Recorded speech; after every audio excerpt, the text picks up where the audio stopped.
tous, bonjour à toutes et bienvenue pour ce live. Alors aujourd'hui on a décidé de vous parler d'une thématique qui est très importante, qui est la thématique de la pollution, parce que ça touche plein de sujets différents qui sont très importants aujourd'hui, dont on parle assez régulièrement, que ce soit au niveau de la santé, mais aussi au niveau de la ségrégation socio-spatiale, ou encore au niveau de tout ce qui concerne le, ouais, la santé, la ségrégation socio-spatiale. Pardon, je me suis un peu emmêlé les pinceaux. Donc, on a surtout décidé de vous parler des ZFE parce que c'est une thématique qui fait beaucoup l'actualité politique. On en parle beaucoup. Il y a beaucoup de tensions, beaucoup de gens qui manifestent contre ces ZFE. Pour en parler, on a décidé d'inviter Tony Renucci à venir aujourd'hui sur notre chaîne. Bonjour, bienvenue. Bonjour. Alors depuis tes études à l'ENA, tu t'es investi sur la question de la qualité de l'air et tu as rédigé notamment une thèse professionnelle sur les politiques publiques de lutte contre la pollution de l'air à Paris, Londres et New York. Et donc tu es administrateur d'Air Paris et tu es directeur général de l'association Respire, ce qui te permet d'avoir une expertise dans le domaine de la pollution de l'air et des ZFE dont on va parler. Et en plus tu occupes le poste de conseiller municipal à Joinville-le-Pont depuis 2020. Donc pour ceux qui ne connaissent pas l'asso Respire, alors elle a été fondée en 2011 et elle vise à améliorer la qualité de l'air à travers trois types d'actions. Donc des actions de sensibilisation pour rendre ce qui est invisible visible, parce que j'ai repris ce qui est marqué sur le site internet. Et il y a des actions aussi des actions en justice pour défendre les victimes et influencer les décideurs. Ensuite, vous faites également des études pour appuyer votre plaidoirie et votre sensibilisation. Ouais. Et récemment, vous avez publié un rapport sur justement les zones à faible émission avec l'association Clean Cities et la Fabrique des mobilités. Ouais. Un livre blanc qui s'intitule Pour des ZFEM saines et justes, anticiper la transition des mobilités. Alors comme je disais tout à l'heure, c'est un sujet qui suscite de nombreuses craintes, notamment en raison de la peur d'une baisse des capacités de mobilité, particulièrement pour les personnes qui ont des faibles ressources financières. Et du coup, peut-être en introduction, est-ce que tu peux juste en quelques mots nous dire ce que sont ces zones à faible émission et c'est quoi leur objectif et où est-ce qu'on en est un peu dans leur déploiement? Alors, les zones à faible émission, telles qu'elles sont décrites dans la loi, ce sont des zones qui s'appliquent à toutes les métropoles de plus de 150 000 habitants et qui sont des zones de restriction de circulation pour les véhicules les plus polluants en fonction de ce qu'on appelle les vignettes critères, qui définissent du coup le fait de pouvoir accéder ou pas à ces zones.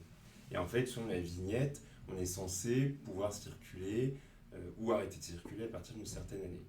Ce qu'il faut savoir, c'est que la loi dit qu'il y a une obligation pour aujourd'hui 43 métropoles de créer une zone à faible émission à partir du 1er janvier 2025. Et parmi ces 43-là, il y en a 5, aujourd'hui 5, qui sont, on va dire, les plus pollueuses et qui dépassent le plus les seuils de la qualité de l'air, qui elles ont même un calendrier assez restreint. Et donc, par exemple, elles doivent interdire les critères 3 au 1er janvier 2025. Et initialement, il y avait les critères 4 en 2024 et les critères 5, du coup, en 2023. Et puis pour les autres, il y a une obligation de créer, mais après elles définissent elles-mêmes les conditions d'application nécessaires. Et du coup dans le déploiement, l'obligation de création, elle est au 1er janvier 2025. L'obligation de création, elle est au 1er janvier 2025. Je pense pas qu'il y ait aussi l'une des raisons pour lesquelles les ZFE, c'est qu'il y a un manque de lisibilité. C'est mal à comprendre, c'est qu'il y a un manque de où est-ce qu'on est dans les mal à comprendre, pas les impératifs. Si, je pense qu'il y a beaucoup de raisons qui font que je pense qu'il y a beaucoup de raisons qui font qu'on fait partie, c'est-à-dire qu'on peut aujourd'hui dans une même région avoir des ZFE avec des règles différentes. Donc on n'aurait pas forcément les mêmes horaires d'application, pas les mêmes jours, ou pas les mêmes restrictions, on serait peut-être pas au même niveau de vignette critères. Et puis on n'est pas sur le même calendrier non plus. Donc c'est vrai que ça crée, je pense, de l'angoisse chez les particuliers, mais aussi chez les professionnels, qui demandent à avoir beaucoup plus de lisibilité, peut-être aussi d'aller plus vers de l'harmonisation au niveau du calendrier, au niveau des règles d'application, au niveau des dérogations aussi. Il y a beaucoup de métropoles qui ont des dérogations différentes. Les aides, on n'a pas les mêmes aides en fonction des métropoles ou des régions. On n'a pas le guichet unique partout. Et ça, je pense que ça n'aide pas au déploiement des ZFE. Ok. Ouais. Et la question que je me posais aussi avant de commencer cette émission, c'était est-ce que on sait concrètement quels vont être les impacts de la ZFE? Est-ce qu'il y a des études d'impact qui ont essayé de montrer quel est l'avantage en fait si ça a été mesuré? Alors c'est une bonne question parce que les études d'impact, en fait, on n'en a pas tout le temps en France, et quand on en a, elles ne sont pas forcément... alors je dirais pas qu'elles sont pas toujours bien faites, mais c'est pas si simple que ça de vraiment pouvoir les analyser. En fait, d'où ça part? Pour bien comprendre le sujet, initialement, avant les ZFE, on avait ce qu'on appelait les ZCR, les zones à circulation restreinte. C'était à l'époque où Ségolène Royal était ministre de l'écologie, et donc on avait eu des gros pics de pollution en 2014 et en 2015, avec des élus locaux qui réclamaient d'avoir la circulation alternée. C'est-à-dire que selon la plaque d'immatriculation pair ou impair, on pouvait circuler. Donc elle a dit, ce système ne fonctionne pas bien, il vaut mieux que ce soit les véhicules les plus polluants qui ne circulent pas que les autres. Donc initialement, ça partait d'une bonne intention, et les vignettes critères ont été faites pour ça. Seulement, ça a été ensuite étendu au quinquennat d'après, avec la loi de mobilité de 2019 et la loi climat de 2021. Et donc là, on a en gros généralisé un peu ce système. Donc, en fait, en plus, le point qu'il y a eu, c'est que la France a été condamnée pour son action insuffisante sur la qualité de l'air. Donc, en 2019 et 2021, par la Cour de justice de l'Union européenne, et ensuite aussi par le Conseil d'État. Et on paye des astreintes à chaque fois. On est à 30 millions d'euros d'astreintes, si je ne me trompe pas. Donc les ZFE sont devenus l'outil du gouvernement pour dire regardez ce qu'on fait sur la qualité de l'air et comment on fait pour améliorer les choses. Forcément, si on met des restrictions sur les véhicules qui émettent beaucoup de polluants, on aura des résultats à la baisse sur les concentrations. Il y a d'autres impacts parfois que juste les émissions, mais en l'occurrence, on ne peut qu'avoir des meilleurs résultats grâce à ça. Après, on n'a pas aujourd'hui une étude qui dit en appliquant les SDF, on aura tant au niveau des concentrations. On a quand même des études, par contre, au niveau de l'Île-de-France, notamment d'Air Paris, qui montrent qu'en appliquant des restrictions de circulation jusqu'à critère 3, on aurait des pourcentages vraiment considérables de baisse de concentration de polluants et notamment d'hospitalisation évitée grâce à cette mesure. Et du coup, si tu pouvais citer rapidement un peu les principaux freins qui empêchent le déploiement à grande échelle de ces ZFE-là, ce serait lesquels? Il y en a beaucoup. Ouais, il y en a beaucoup, ouais. Non, mais en fait, là où on a du mal avec les ZFE, c'est que je pense qu'on a perdu beaucoup de temps. On a perdu beaucoup de temps depuis justement cette période de 2015. Et on a, notamment certaines métropoles, certaines collectivités ont mis des objectifs très ambitieux, comme Paris, comme la métropole du Grand Paris, en disant fin du diesel 2024, fin des essences 2030. D'autres ont plus ou moins essayé de suivre. Après, il y a eu la loi qui s'est ajoutée par-dessus. Et on a perdu beaucoup de temps derrière pour concrètement appliquer la mesure. Tu citais le manque de lisibilité, mais clairement, il y a ce problème. Le manque de lisibilité sur ce qu'est la ZFE, il y a un Français sur deux qui ne sait pas ce que c'est. Et il y a, je pense, une très grande proportion. Il y a des sondages qui ont été faits. Puis même le vocabulaire, je trouvais très technocratique. Enfin, ZFE, Oui, très... non, mais les gens ne savent pas forcément. Ouais. Vignette critères, ils ont un peu plus compris, mais les gens ne savent pas forcément. Ils ne savent pas quelles vignettes ils sont. Ils n'ont peut-être même pas commandé leurs vignettes.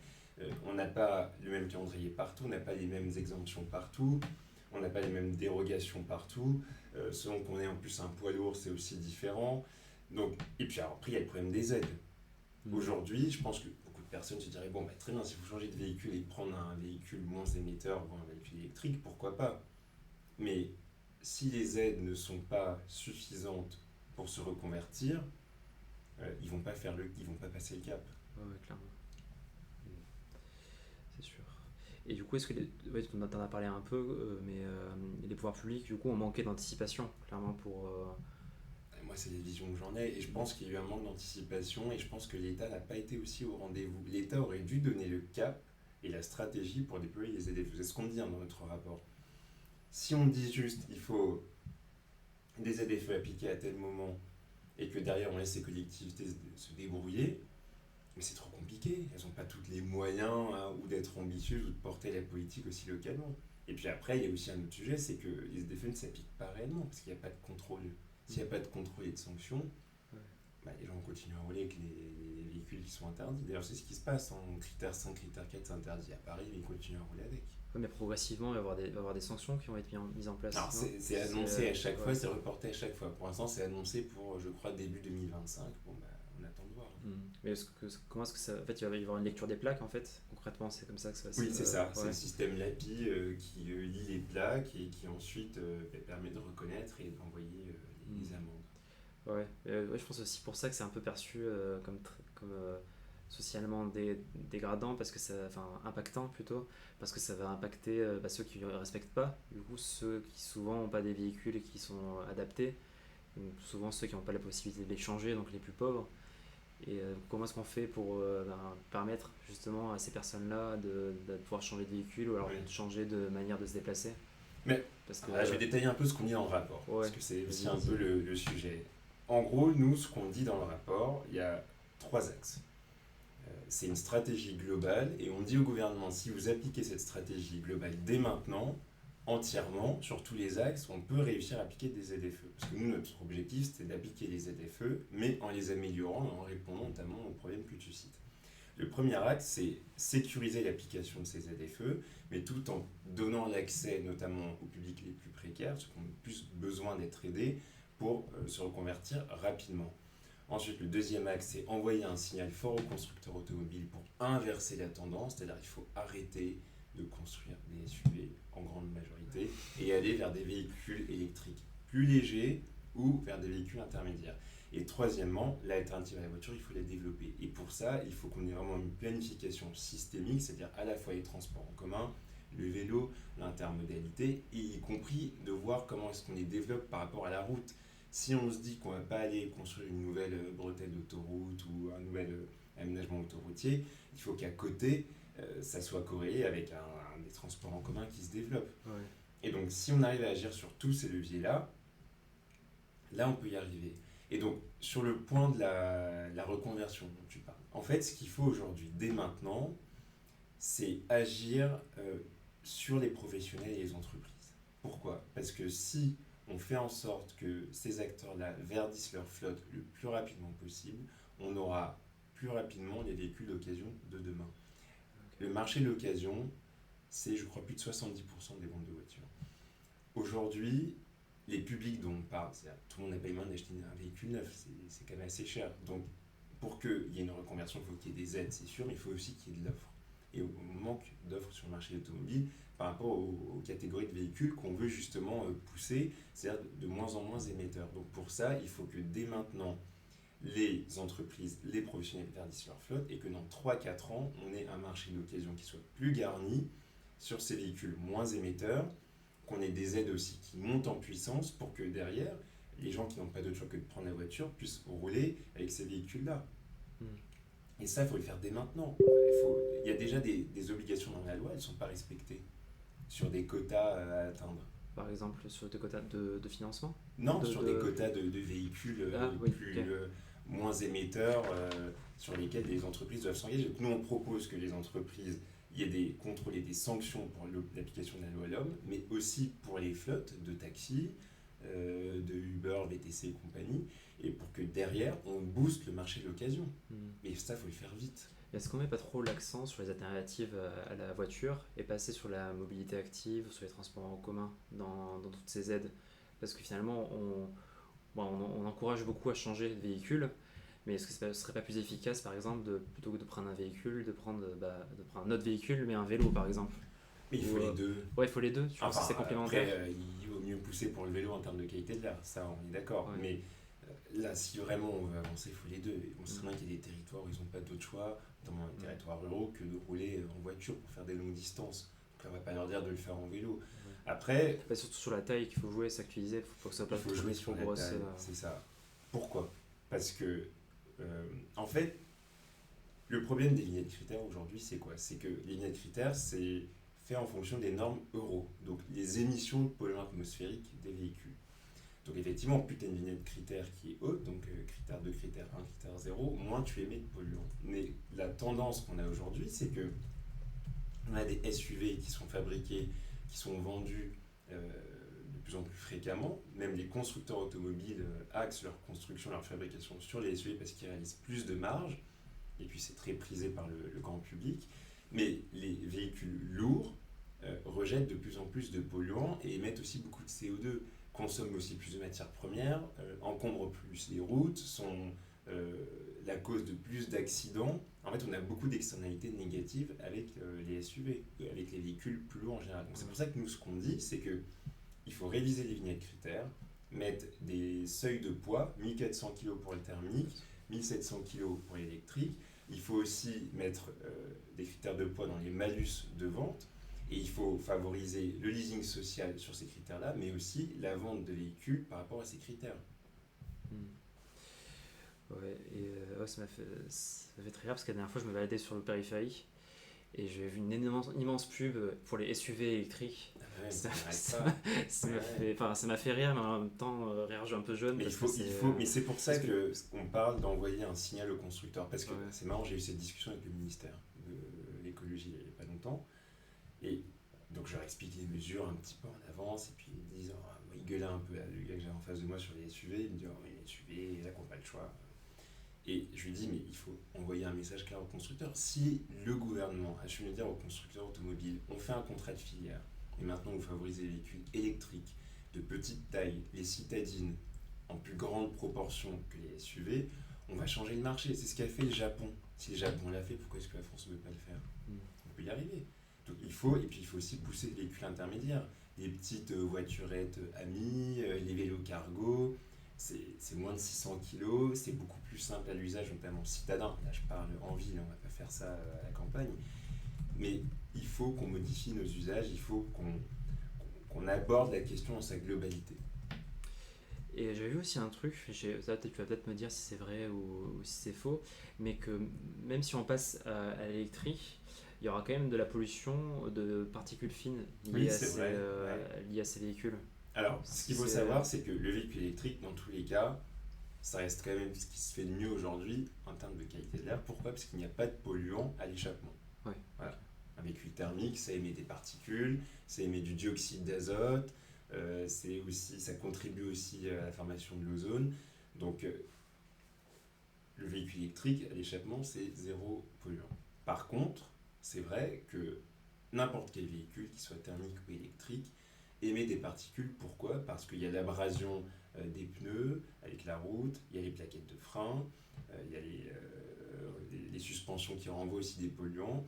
Et donc, ce qu'on voit, c'est que plus les véhicules sont lourds, plus ça renvoie des particules. Et ça fait que même sur les particules PM10, on voit maintenant sur l'ADEME qu'on a une majorité de ces émissions par les voitures qui ne viennent même plus de l'échappement, mais qui viennent des causes que j'ai citées juste avant. Donc pour attaquer le sujet de façon, on va dire, complète et globale, il faut certes viser les véhicules les plus émetteurs, ça on est d'accord, mais il faut aussi arrêter cette tendance à la hausse vers les véhicules lourds et les SUV parce que ça pose aussi des questions de pollution. Donc je disais dans l'introduction tout à l'heure que tu avais fait une bêtise, mais une thèse professionnelle sur les politiques publiques de lutte contre la pollution de l'air à Paris, à Londres et à New York. Oui. Et du coup, est-ce que dans cette thèse ou dans les autres travaux que tu as pu mener, tu as pu voir des bonnes pratiques, notamment sur la question des ZFE qui ont été mises en place ailleurs, qu'on pourrait réimporter en France? Parce que je crois qu'à l'échelle de l'Union Européenne, il y en a plus de 500 de ZFE. Enfin, c'est, peut-être pas 500, mais il y en a plus de 300. Ouais, plus de 300, 320, 350, je ne sais plus exactement. Alors, sur les travaux que j'avais fait à l'époque, il n'y avait pas vraiment de ZFE à part à Londres. Enfin, il y en avait peut-être, mais ce n'était pas tellement le cœur du sujet que je regardais. Et on était plutôt sur le moment où on commençait à mettre en place des règles. Par contre, il y avait le péage urbain à Londres, la Low Emission Zone, qui est d'ailleurs la traduction de ZFE. Et donc, Londres a fait le choix du péage urbain. C'est-à-dire que si tu rentres avec un véhicule polluant, tu payes. Mais enfin, tu payes quelque chose quand même d'assez cher, hein. Et ensuite, c'est combien à peu près alors à l'époque, ça dépendait beaucoup des catégories de véhicules, mais il y avait un droit d'entrée, je crois que c'était à 12 livres. Donc 12 livres, ça doit être quand même plutôt 15 € Ouais, c'est quand même pas. sur la Ouais, c'est journée. pas rien. Et c'était plus cher, je crois, pour les poids lourds. Et puis ensuite, ils ont mis une surcharge, Mm. donc ils ont augmenté le coût. Et là maintenant, ils veulent étendre ça, Ultra Low Emission Zone, à la banlieue proche. Donc c'est en train de faire des tas de sujets. Voilà, ça fait polémique là-bas en ce moment. Mais voilà, c'est-à-dire que tu payes. Alors après, du coup, ça posait le problème de tout le monde paye. Bon, ça peut avoir un côté aussi injuste socialement, parce que si tu as un véhicule polluant, c'est aussi que peut-être qu'il coûte moins cher, si tu viens de la banlieue, bon, voilà, c'est le choix qu'ils ont fait là-bas, c'est pas le choix qui a été fait en France, même si c'est une possibilité. Dans d'autres pays, comme l'Italie par exemple, ils ont mis en place des... Mais comme la ZTL parisienne, c'est-à-dire que tout le centre-ville, on ne peut plus entrer en voiture. Mm. Voilà. Ouais. En fait, chaque pays a fait ses choix. À Oslo, ils ont mis et le péage urbain, et ils ont travaillé à fond sur le véhicule électrique. Mm. Voilà. Ils ont la majorité de leurs véhicules qui roulent en électrique. D'accord. Donc c'est compliqué parce qu'en plus, nous, on a fait le choix en France d'avoir des zones assez larges. 150 000 habitants, c'est quand même grand. Et en même temps, plus les zones sont larges et plus les règles sont strictes, et meilleurs seront les résultats sur la qualité de l'air. Ouais. Puis, je l'ai dit tout à l'heure, on est quand même condamné par l'Union Européenne, si je me souviens bien, en termes de. On a plein de condamnations. Ouais, Quand je dis l'Union européenne, on a été condamné 2 fois, 2019-2021, sur les particules PM10, sur le dioxyde d'azote NO2.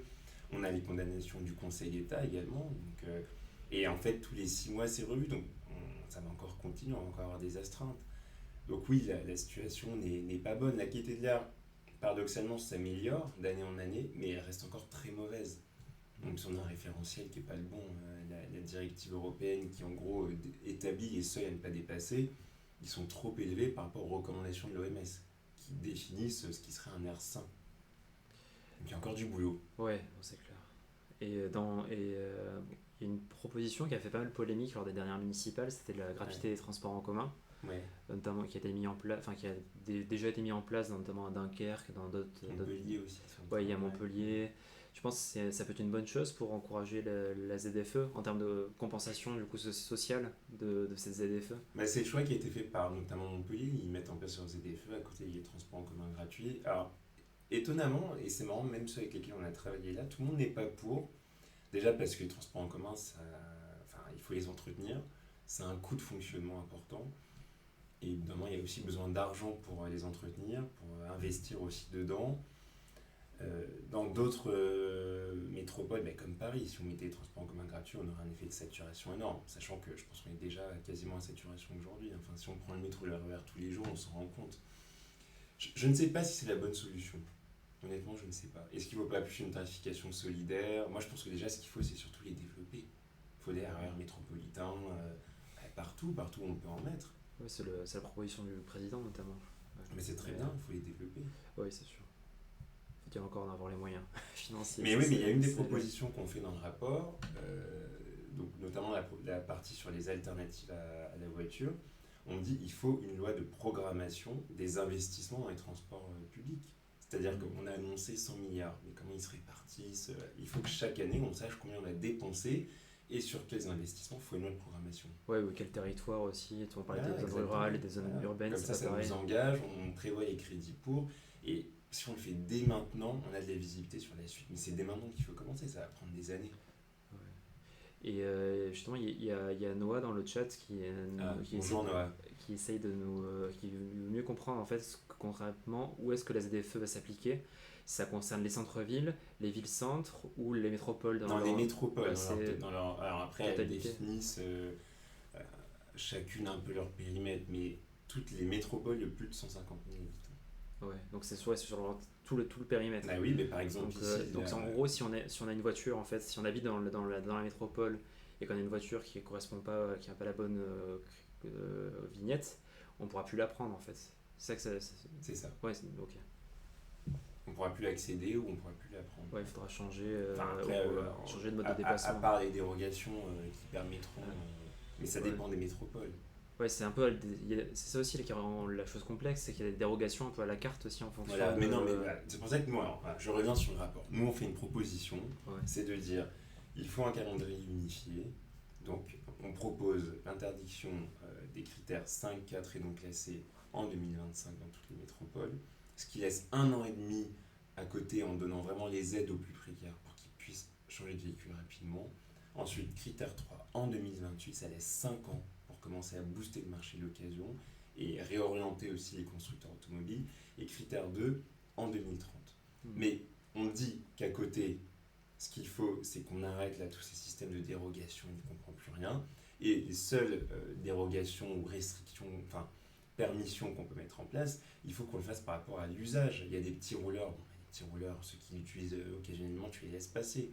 Mais on met en place des passes ZFE à définir sur les collectivités avec un droit de passage. Voilà. Il y a des gens, si on l'utilise une fois par mois, on les laisse accéder, même s'ils sont critères 5. Du coup, quels seraient les risques en fait associés si jamais il y a un échec de la mise en œuvre des ZFE? C'est quoi les risques en fait auxquels on est confronté? Mais la pollution, Ouais, c'est déjà pas mal. Ouais, c'est déjà pas mal. La pollution, ça tue 40 à 100 000 morts personnes par an en France. C'est responsable de nombreuses maladies respiratoires, cardiovasculaires, au niveau du cerveau, c'est cancérigène. Ça a des conséquences multiples, y compris sur les publics les plus sensibles, les plus vulnérables, comme les enfants par exemple, ou les personnes atteintes d'affections respiratoires. Donc le principal risque c'est celui-là, et puis après on a un risque aussi juridique, financier, d'être condamné par la Cour de justice de l'Union Européenne, de devoir payer des amendes, d'être poursuivi aussi juridiquement par les gens qui sont victimes de la pollution. D'ailleurs il n'y a pas longtemps il y a eu une actualité, vous avez peut-être vu, où l'État a été condamné sur la pollution de l'air à verser une indemnisation à 2 familles. Oui, j'ai vu ça, ouais, c'est vrai. Alors moi je connais bien parce qu'en plus Respire suivait une des familles. Donc c'est pas nous qui avons porté plainte, c'est la famille, mais c'est nous qui les avons mis en contact avec l'avocat. Et c'est une première en France, et même je pense en Europe. Et tu penses que ça va se multiplier, ce genre de. Ah ben, ça va faire jurisprudence. Et d'ailleurs j'espère que ça va faire jurisprudence. Et je vais même aller plus loin, je pense que ce qu'il faut, c'est qu'on facilite les actions de groupe des citoyens pour attaquer les États et du coup pour être aussi mieux protégés. Il y a une directive européenne là, qui est en cours de révision sur la qualité de l'air, et donc dans la prochaine version, il y a une proposition dedans de pouvoir faciliter les actions de groupe. Et j'espère que ça va rester. Oui, j'ai vu aussi qu'en parallèle, vous étiez en train de faire, vous avez sorti il n'y a pas longtemps un rapport sur les rues aux écoles à Paris. Oui, exactement, sur l'avancement des rues aux écoles. Et du coup, ça permet vraiment de limiter la pollution bien sûr. aux abords. Mais à partir du moment où, en fait, pour améliorer la qualité de l'air, il faut s'attaquer aux sources d'émissions. C'est quoi les sources d'émissions? Les transports, enfin la voiture, notamment pour le dioxyde d'azote, la pollution résidentielle, notamment le chauffage au bois, pour les particules fines, en grande partie. Puis après, bien sûr, les pollutions industrielles. Et maintenant, on voit même que la hausse des températures, le réchauffement climatique, cause aussi en partie une augmentation des polluants, notamment de l'ozone. Et donc, pour améliorer les situations, on s'attaque aux sources d'émissions. Voilà. Donc, il faut s'attaquer à toutes ces sources-là, et bien sûr, la voiture en fait partie. Et les ZFE, comment est-ce qu'on peut comment est-ce qu'elles s'intègrent en fait dans l'agenda politique plus large en matière de lutte contre le dérèglement climatique? Est-ce qu'il y a un lien entre les ZFE et la stratégie bas carbone de la France? Est-ce qu'ils font le lien entre les deux Pas ou... spécialement. Les ZFE, c'est vraiment conçu comme une mesure qualité de l'air. Ouais, il n'y a pas du tout de lien avec le... À la base, non. Ouais. Après, ça ne va pas à l'encontre. Oui, je veux dire, à la base, non. Mais en fait, nous, notre proposition va plus loin. C'est-à-dire que, oui, il faut bien sûr améliorer la qualité de l'air. D'ailleurs, c'est le but de Respire. Mais du fait de prendre aussi la question du poids du véhicule, parce que ça, c'est une des propositions. On propose une révision des vignettes critères. On fait un système de rétrogradage sur les critères 1 en 2 et 2 en 3 pour les véhicules les plus lourds, donc au-dessus de 1400 kg en thermique. Et on fait une bonification temporaire sur les critères 3 actuels légers pour les passer en 2, parce qu'on sait que ce sont les publics les plus précaires et qu'il faut leur laisser un peu plus de temps de reconversion. On a quand même mis une date finale pour les critères 3 à 2028 et pour les critères 2 à 2030. Mais pourquoi est-ce qu'on fait ça? Parce que justement, on sait aussi que les véhicules les plus lourds émettent des émissions de CO2, notamment par rapport à leur fabrication et aussi en route. Donc, on ne pouvait pas juste se dire on s'attaque à une partie du problème et on ne regarde pas le problème dans sa globalité. Et c'est peut-être d'ailleurs ce qui manque aussi un peu en France. Et est-ce qu'il n'y a pas aussi un risque auquel je pensais, mais je ne sais pas si. Enfin, peut-être faut peut-être voir si dans les autres pays c'est passé aussi comme ça, que le fait de mettre en place des ZFE, ça a aussi une conséquence sur le coût du logement. Parce que comme la qualité de l'air est un peu meilleure, Ouais. les gens sont prêts à payer plus cher pour être dans ces zones-là. Et donc, que ça exclut aussi géographiquement les personnes. Tu penses qu'il y aura une hausse du coût du logement où? Dans les zones Ouais, denses? dans les zones protégées par la ZFE, là où il y a les véhicules, là où il y aurait supposément moins de Pour pollution. l'instant, à court terme, je pense pas, parce Ouais. qu'elles sont pas encore vraiment toutes actives. En plus, là où il y en a, enfin, ça s'applique pas réellement. Les gens respectent pas. Je suis pas sûr que ça a un impact. Pour l'instant, à court terme, à plus long terme, peut-être. Peut-être le jour où il y aura quasiment que des véhicules électriques, ce sera sûrement mieux. Mais dans tous les cas, le mieux, c'est d'être dans des zones où il y a moins de voitures, hein. Oui, oui, non, c'est sûr. Et, et du coup, pour les zones de rurales, Hmm. est-ce qu'il y a des choses dans le rapport que vous proposez pour aider ces zones-là? Parce que je trouve que c'est hyper compliqué de proposer de la mobilité bas carbone pour ces endroits-là. Ouais. Parce que c'est des distances tellement grandes, enfin, à part la voiture électrique, c'est. Mais je pense qu'en fait, on ira vers ça. Ouais, On n'a pas fait un ciblage spécifique zone rurale. En plus, c'est pas les zones les plus ouais. concernées par les ZFE. Ou les Mais zones périurbaines, quoi, celles qui sont les plus. alors ça, c'est un peu différent. Ouais, Parce que là, on parle en gros de la banlieue des grandes villes, mais la banlieue, même nous, ce qu'on appellerait la Grande Couronne, par exemple, ici en Ile-de-France, euh, enfin par rapport à Paris, là, je pense que le vrai sujet, c'est les transports en commun. Et c'est pour ça qu'on parle de planification systémique. Mais après, c'est pas que le fait de mettre des RER métropolitains, il y a aussi comment est-ce qu'on incite à délaisser la voiture pour aller vers d'autres formes de mobilité, que ce soit les transports en commun, que ce soit le vélo, que ce soit... Et là, on parle notamment de bouquet un peu de bouquet de mobilité, c'est-à-dire qu'il soit crédité. À partir du moment où on abandonne sa voiture, on aurait une certaine somme créditée pour aller vers d'autres formes de mobilité. En fait, il faut aussi inciter les gens. Et puis après, il faut investir, faut les construire dès maintenant. On parlait de loi de programmation. On a énormément de propositions d'ailleurs liées à ça. On en avait tellement qu'on a dû en mettre certaines en annexe, mais l'idée c'est qu'on ait une approche systémique des choses. C'est-à-dire qu'on regarde ça dans sa globalité et qu'on planifie les investissements pour avancer sur l'alternative conjointement au fait de mettre en place des restrictions sur la voiture.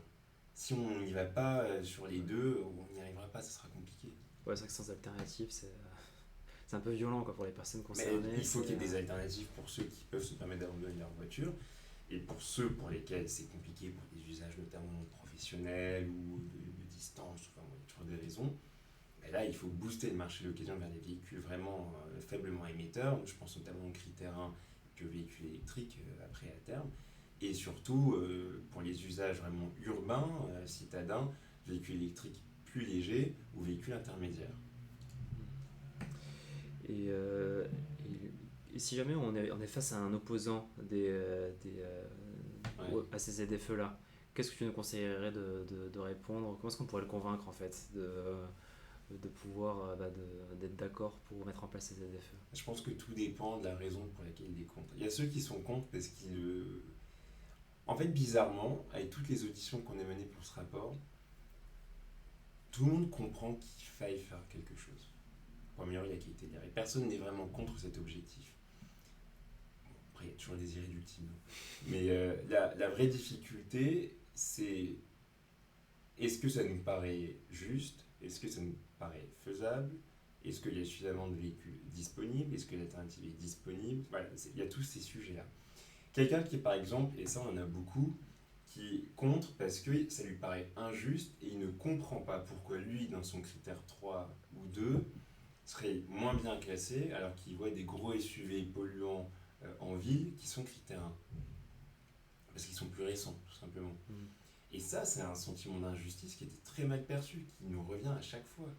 Ouais. Et puis des fois, on aime des voitures de luxe, sur d'autres critères. Non, mais c'est vrai, c'est le cas. Ouais, oui, ça, Et donc ça, ils ne le comprennent pas. C'est pour ça qu'on a mis en place ce système de bonus-malus sur le poids pour les intégrer aux vignettes critères, déjà pour des raisons écologiques et de qualité de l'air, mais aussi pour répondre à cette incompréhension et remettre de l'équité et de la justice sociale dans cette mesure.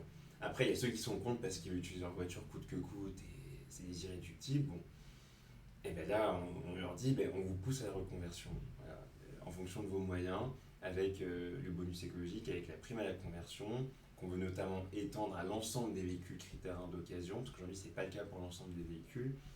Voilà, on propose des choses. Et puis surtout, on dit aussi, c'est aux entreprises d'assumer à court terme aussi les choses pour nous permettre d'avoir les véhicules d'occasion de demain. On pousse aussi pour le leasing social.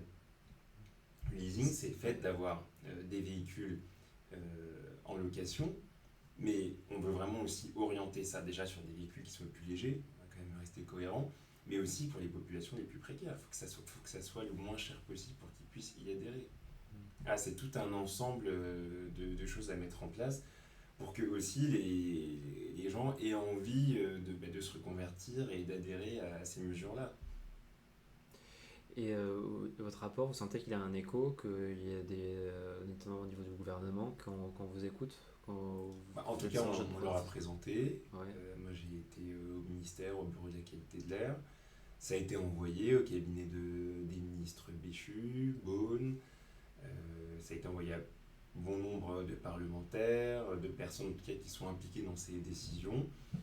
Maintenant, libre à eux d'en faire quelque chose. Nous, on va évidemment pousser pour, on va communiquer dessus. Il y a un comité ZFE ministériel qui sort ses conclusions aussi lundi. Bon, j'ai déjà un peu vu ce qui va en sortir, je ne suis pas pleinement satisfait, mais enfin, sur les constats, en tout cas, on se retrouve. Mais nous, la différence avec notre rapport, c'est qu'on propose un plan d'action. On propose une stratégie globale, un plan d'action, avec des dates, avec des chiffres précis, avec plusieurs leviers, et on leur dit, on est sur une stratégie globale à appliquer. On n'est pas sur un catalogue de mesures, parce que ça, tout le monde le fait. Et il y a des très bonnes mesures qui ont été proposées, d'ailleurs, je ne critique pas.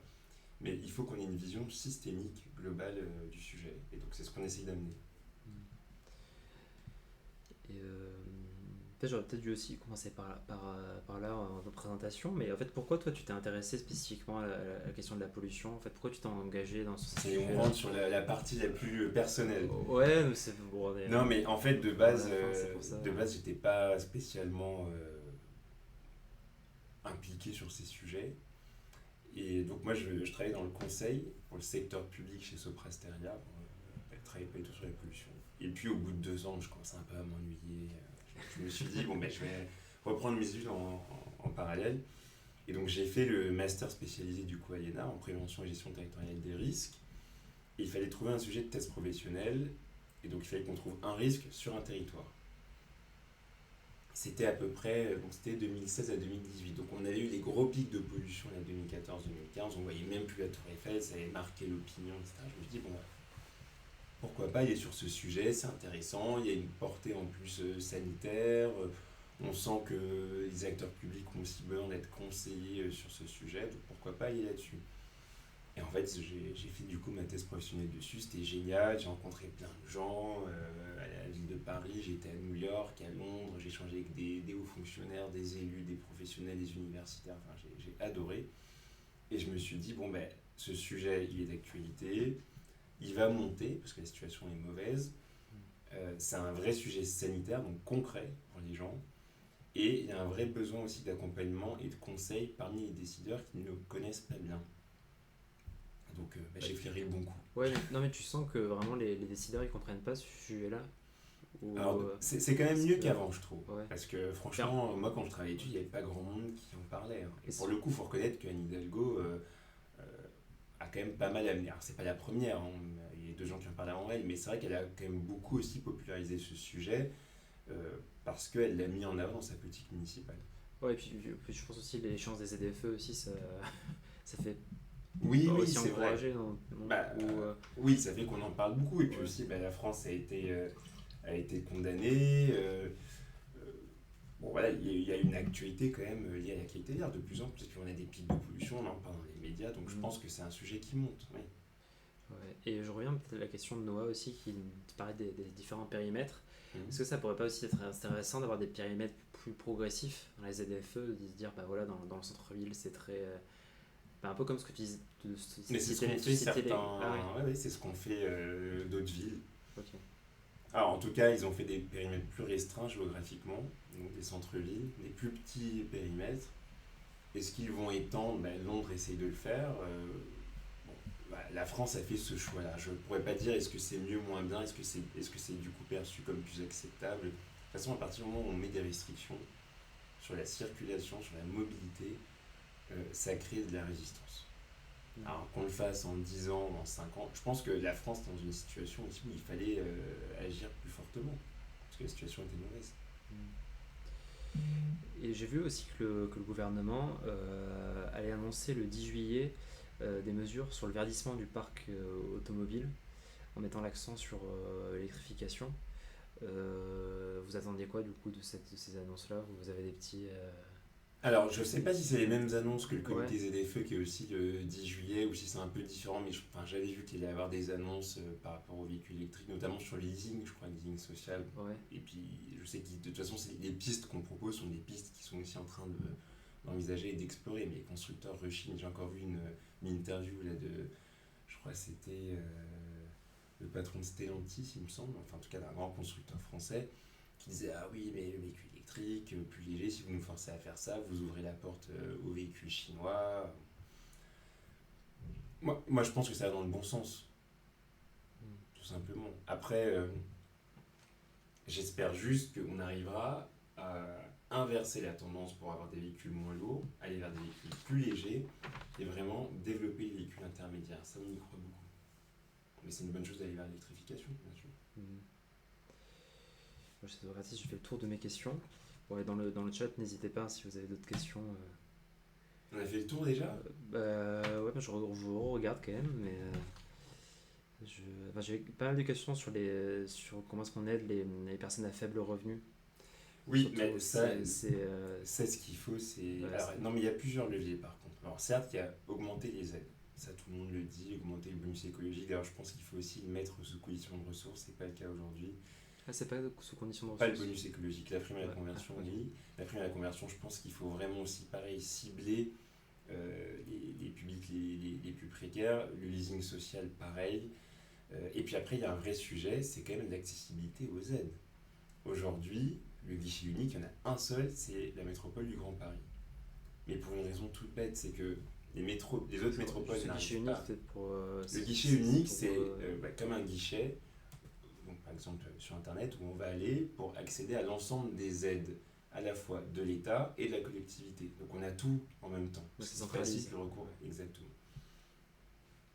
La difficulté qu'on a, c'est que ce guichet unique, il existe pour la métropole du Grand Paris, et on n'arrive pas à le déployer dans les autres métropoles. Pour une raison toute bête, c'est qu'elles n'ont pas les systèmes d'information qui leur permettent de se raccorder à celui de l'État. Pourquoi? Parce qu'elles ont des aides différentes. Et comme les métropoles n'ont pas toutes les mêmes aides en fonction des territoires, ça ne correspondait pas au référentiel. Donc du coup, ça n'existe pas. Et on dit aux métropoles, bon, c'est à vous d'investir, ça coûte cher. Donc ce qu'il faut, c'est que l'État facilite le fait d'avoir des guichets uniques partout.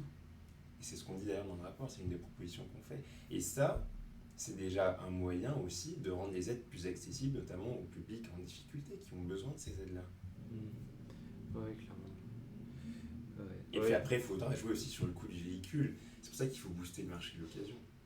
Ouais, je pense que c'est vraiment l'occasion qui est... Et le rétrofit, je pense que ça peut être une... Très bon point, le rétrofit. On le cite d'ailleurs dans le rapport, on a des propositions sur tout en fait. Le rétrofit, c'est une bonne solution, mais ça reste encore très cher. Ah ouais, il n'y a pas suffisamment d'aide. Il n'y a pas suffisamment d'aide. Donc bon, là, on a repris les propositions de l'ADEME. Il faut vraiment le valoriser, il faut vraiment le sensibiliser, puis il faut qu'il y ait plus d'aide pour le rétrofit. Mais l'avantage, c'est qu'en plus, ça permet au véhicule de durer plus longtemps. Ah, ça dure... oui, de rallonger la continuité. Plus longtemps que de l'envoyer juste au rebut. Ouais. Et donc là, du coup, c'est intéressant, puis notamment intéressant pour les véhicules, notamment les poids lourds, les véhicules, les vulles, les utilitaires, etc. Ça, c'est une bonne solution. Oui, parce qu'il y a tout un aspect dont on n'a pas parlé, c'est aussi l'aspect sur les professionnels. Oui. Comment enfin, parce que j'ai vu qu'il y en a certains qui avaient peur quand même des ZFE. Enfin, après, en fonction des ZFE, ils mettaient parfois des exceptions pour certains professionnels. Donc, est-ce que vous avez des propositions du coup dans le rapport pour Nous, aider spécifiquement on a aligné le calendrier particulier et au-dessus des 3,5 tonnes, donc, qui inclut du coup aussi des utilitaires et des poids lourds. Sur les poids lourds, en gros, ce que disent les professionnels qui les utilisent, c'est on a besoin de plus de visibilité sur la période de transition jusqu'à peu près 2028-2030. Là où ils estiment pouvoir vraiment être beaucoup plus forts sur l'électrification. On ne s'est pas positionné sur le type de motorisation ou de carburant à privilégier, parce qu'en fait ça suscite aussi beaucoup de débats entre ceux qui veulent du biogaz, ceux qui veulent rester au diesel. Mais par contre, c'est au gouvernement de clarifier. C'est au gouvernement de donner la stratégie en fait. Si le gouvernement dit qu'il faut aller au biogaz, bon, il y en aura qui critiqueront, mais les professionnels auront un message clair et du coup se diront on investit là-dedans jusqu'à telle date et après on passe à autre chose. Mais là, en fait, ils sont dans une espèce d'instabilité. Et c'est ça en fait qui pose aussi problème dans les ZFE, c'est que comme on n'a pas un message clair et lisible, comment est-ce que derrière on fait nos choix d'investissement? Ouais, je pense aussi à toute la question de la logistique urbaine, les livraisons de colis, etc., qui sont de plus en plus par. Oui, bien sûr. Alors par après, ce camion qu'on et tout, propose, il y a c'est, quand même des métropoles qui ont mis en ouais. place des mesures de restriction, notamment sur les poids lourds, sur certains utilitaires. Nous, ce qu'on propose, c'est qu'il y ait un péage urbain uniquement pour cette catégorie-là. Comme ça, si elles ont besoin d'accéder, enfin un gros quart de tourisme, s'il a besoin d'accéder, bon, mais ils vont payer. Oui, puis ça favorisera peut-être le ferroviaire, par exemple. Peut-être. Mais Ou voilà, d'autres, dans ce cas, on paye son droit d'entrée. Ok. Et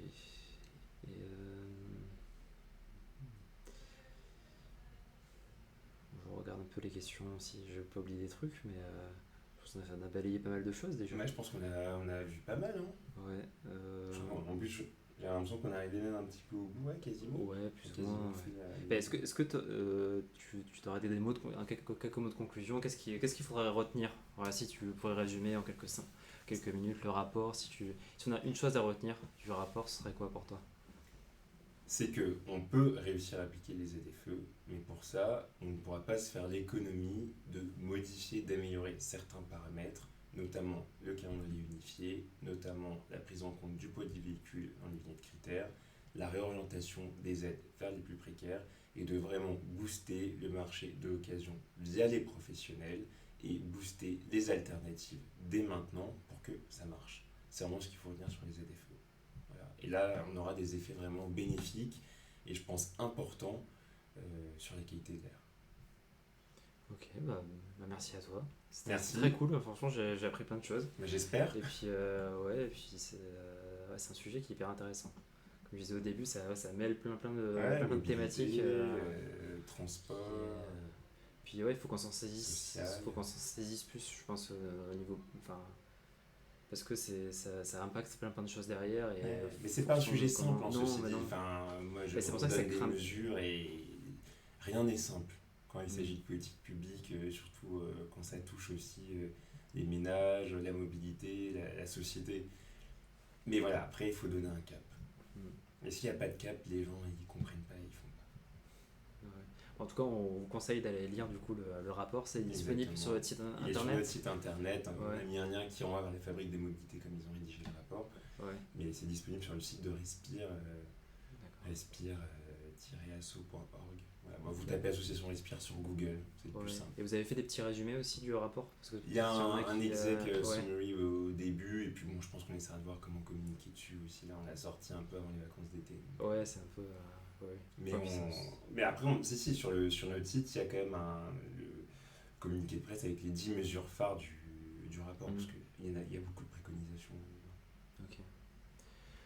Bon, merci à toi, et puis merci à ceux qui nous ont suivis. Et là, pour les prochaines fois, je pense qu'on va peut-être prendre des petites pauses, parce que là, c'est les vacances, donc je pense qu'on a a besoin de souffler. Pour les prochains lives, peut-être on va en faire peut-être quelques-uns, et ben, je pense qu'on va surtout reprendre en septembre.